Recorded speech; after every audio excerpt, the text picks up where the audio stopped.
माशाल्लाह अब हम पढ़ने लगे हैं, केमिस्ट्री स्टार्ट करने लगे हैं। अच्छा, केमिस्ट्री क्या होती है? केमिस्ट्री सबको पता है कि साइंस की ब्रांच है। सबसे पहले केमिस्ट्री की डेफिनेशन है, पॉइंट्स मैंने हाईलाइट कर दी हैं। What is chemistry? Branch of science, science की ही ब्रांच है which deals with the study of properties, composition and structure of substance. किसी भी चीज का हम देखते हैं, उसकी प्रॉपर्टीज देखते हैं, हम उसकी कंपोजिशन देखते हैं, हम उसका स्ट्रक्चर देखते हैं। फॉर एग्जांपल ये चेयर है, इसका स्ट्रक्चर कैसा है हम ये देखेंगे, ये किस चीज की बनी हुई है हम ये देखेंगे, और इसकी प्रॉपर्टीज कि क्या ये हीट से रिएक्शन करती है, कोई केमिकल रिएक्शन या फिजिकल रिएक्शन इसका है, ठीक है, तो वो इसके अंदर आएगा।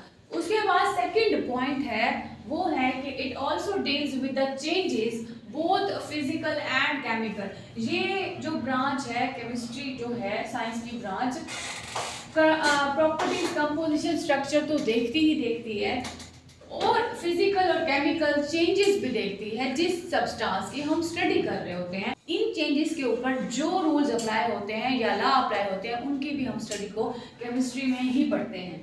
अच्छा, अब कुछ 3 पॉइंट्स हैं जो कि क्लियर करने लाजमी हैं। अगर ये क्लियर ना हुए तो आपको डेफिनेशन क्लियर नहीं हो पाएगी। तो सबसे पहले है कि कंपोजिशन, प्रॉपर्टीज है, कंपोजिशन, स्ट्रक्चर है। हमने डेफिनेशन में 3 बातें पढ़ी है, उसके बाद हमने एक चौथी अलग पढ़ी है। प्रॉपर्टीज, कंपोजिशन और स्ट्रक्चर का मतलब क्या है? प्रॉपर्टीज भी पढ़ते हैं, कंपोजिशन भी, स्ट्रक्चर भी। कंपोजिशन है कि परसेंटेज, कोई चीज कितनी मिकदार में अंदर है उस चीज के। फॉर एग्जाम्पल आप चाय बनाते हो, ठीक है, तो पत्ती कितने डाल रहे हो, ये जो क्वांटिटी है ना, ये है चाय की कंपोजिशन, ठीक है, और हीट भी चाहिए। ऐसा तो नहीं है कि आपने जो है पत्ती भी डाल दी, चीनी भी डाल दी, दूध भी डाल दिया, पानी भी डाल दी, ले भाई सामने रख दी, बन गई चाय। ऐसे थोड़ी ना बनेगी जब तक उसको हीट नहीं करेंगे, ठीक है। तो मतलब ये जो पत्ती, चीनी, ये क्या चीज़ है? ये कंपोजिशन है जो चाय बना रहे हैं, और साथ में हीट भी चाहिए, ठीक है। उसके बाद है स्ट्रक्चर, कि जो स्ट्रक्चर है वो दिखती कैसी है, ठीक है, उसका स्ट्रक्चर नजर आने में कैसा है, मतलब उसके अंदर अरेंजमेंट कैसी है एटम की। फॉर एग्जाम्पल यहाँ पे देखो तो H2O है, इसके अंदर 2 एटम है, एक ऑक्सीजन है। स्ट्रक्चर देखो, एटम है और एक ऑक्सीजन, ठीक है, लेकिन इसका स्ट्रक्चर कैसा होगा? ये होगा इसका स्ट्रक्चर, कि अरेंजमेंट ऑफ एटम्स इसके अंदर कैसा है।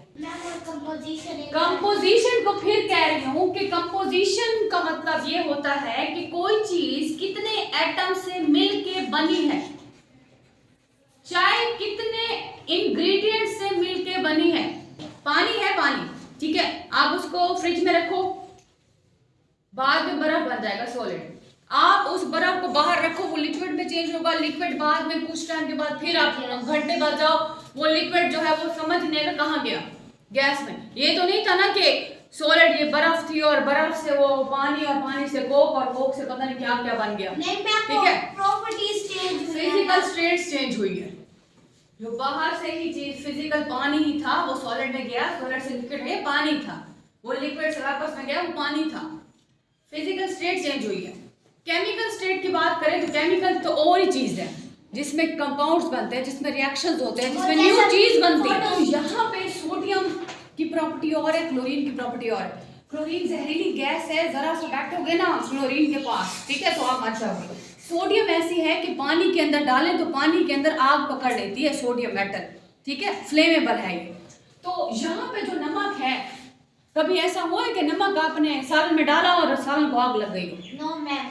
मतलब जो केमिकल रिएक्शन में न्यू चीज बनती है उसकी प्रॉपर्टीज पहली वाली नहीं होती। बताइए, क्लोरीन गैस है, सोडियम मेटल है, सॉलिड है, लेकिन इसकी प्रॉपर्टीज ये है कि पानी के अंदर डालेंगे पानी को आग लग जाएगी। क्लोरीन जहरीली गैस है, लेकिन जब इनका रिएक्शन हुआ तो ये तो नमक बन गया। नमक के अंदर ना जहरीली वाली प्रॉपर्टी आई है और ना ही वो आग पकड़ने वाली आई है, अलग आ गई, प्रॉपर्टीज ही चेंज हो गई, शक्ल ही चेंज हो गई, ठीक है। तो इसको हम कहते हैं केमिकल चेंज।